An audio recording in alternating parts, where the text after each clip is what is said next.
Welcome to my channel, Life of a IT Woman. আজ একটা weekend ট্রিপে বেরিয়ে পড়েছি ডেস্টিনেশন ইবিজা রিসর্ট ডায়মন্ড হারবারে। শ্যামবাজার থেকে বলছে অ্যারাউন্ড 31 to 32 কিলোমিটার্স। টাইম লাগবে 2 ঘন্টা মতো। দেখা যাক রাস্তা কিরকম চলে। আমি গেছি বেহালা হয়ে NH12 ধরে ডায়মন্ড হারবার রোড ধরে। রাস্তাটা কিন্তু খুব বাজে আর ভীষণ কনজেশন ছিল। আমাকে চালাতে হয়েছে খুব আস্তে, সেই জন্যে আমার প্রায় 2.5 ঘন্টা লেগে গেছিল। আপনারা পারলে অন্য কোনো রুট থাকলেও দেখতে পারেন। বাট আমি ফিরেছি জেমস লং সরণি ধরে, ওটা অনেক বেটার রুট ছিল ফেরার সময়। এমনিতেও শরতের আকাশ ছিল, ওয়েদার তো ডেফিনেটলি খুব ভালো, যদিও গরমটা ছিল। আর যাওয়ার পথে লেফটে দেখলাম একটা খুব সুন্দর মন্দির। আমি আর ঢুকতে পারিনি সময়ের অভাবে। এটা ওদের এন্ট্রান্স।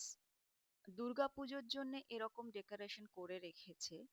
রাতের বেলার ভিউটা এটা আরো সুন্দর, সেটা পরের ক্লিপিং এ আপনারা দেখবেন। পৌঁছে গেছি এই জাস্ট 12টায়। রাস্তায় প্রচুর জ্যাম ছিল। ভিতরটা আপনাদের আস্তে আস্তে দেখাচ্ছি। আগে রিবিজার যে এন্ট্রান্সটা ছিল, এখন সেটা এরা ইউজ করছে না। আর একটু এগিয়ে গিয়ে একটা ছোট মতন এন্ট্রান্স বানিয়েছে। কারণ এই প্রপার্টিটা রিসেন্টলি তাজ গ্রুপ নিয়েছে লিজে ফর নেক্সট 20 ইয়ার্স।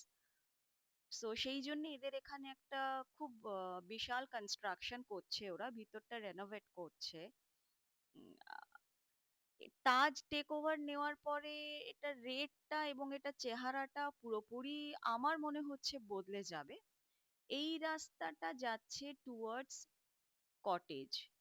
এই মুহূর্তে ওরা কটেজের জন্য নিয়েছে 3,900 ইনক্লুডিং জিএসটি। এখানে দেখুন বসার জায়গাও আছে, বৃষ্টি পড়ছিল বলে আমি আর বসতে পারিনি। বাট ওভারঅল এটা কিন্তু ওয়ান ডে আউটিং এর জন্য বা কেউ যদি রাতেও থাকতে চান, আমার তো খুব ভালো লেগেছে। দেখুন আপনাদের কেমন লাগে। এক একটা আলাদা আলাদা করে ওদের কটেজ টাইপের সুন্দর করে করা আছে, ভিতরটাও আমি দেখাচ্ছি। আরেকটা জিনিস, এই ইবিজার আশেপাশে আমি অনেক বাংলো দেখেছি, ইন্ডিভিজুয়াল বাংলো। প্রবাবলি এগুলো মার্লিন গ্রুপের। কত লোক থাকে বলতে পারবো না, বাট আছে তো ফর শিওর। সকালটা যেমন গুমোট ছিল, এখানে আসার কিছুক্ষণ পরেই দেখলাম ভীষণ বৃষ্টি নামলো। আর বৃষ্টির জন্য ভেতরটা আরো সুন্দর হয়ে গেল, কারণ প্রচুর গ্রিন তো ভিতরে, দেখতে খুব সুন্দর লাগছিল।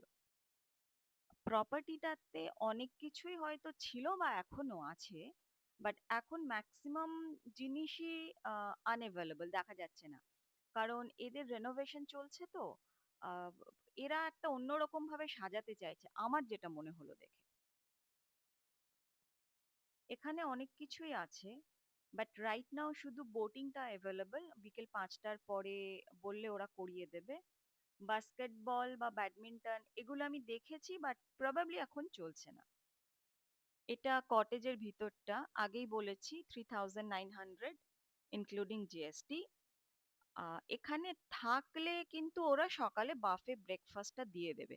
বাট আমি একটা টিকটিকি দেখেছি ভিতরে, আমার ভীষণ ভয় করছিল, বিকজ আই জাস্ট হেট টিকটিকিজ।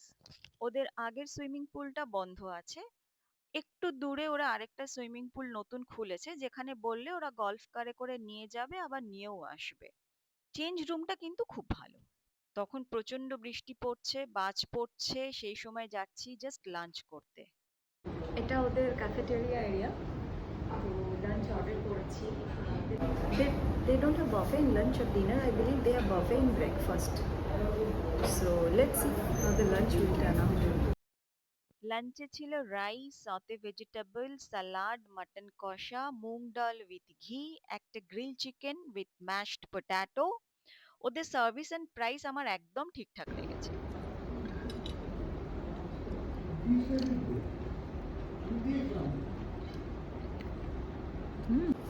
এটা লেফট আউট মাটন গ্রেভি।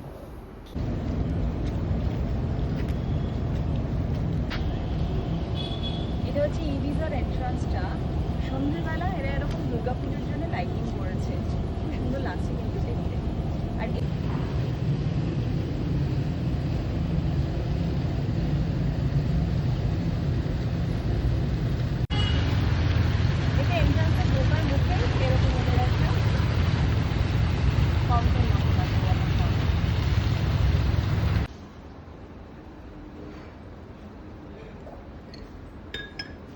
এটা বিকেলের চা ক্যাফেটেরিয়াতে।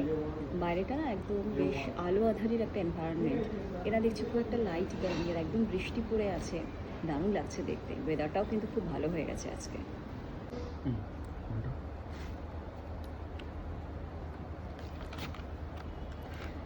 এটা ওদের মেনু।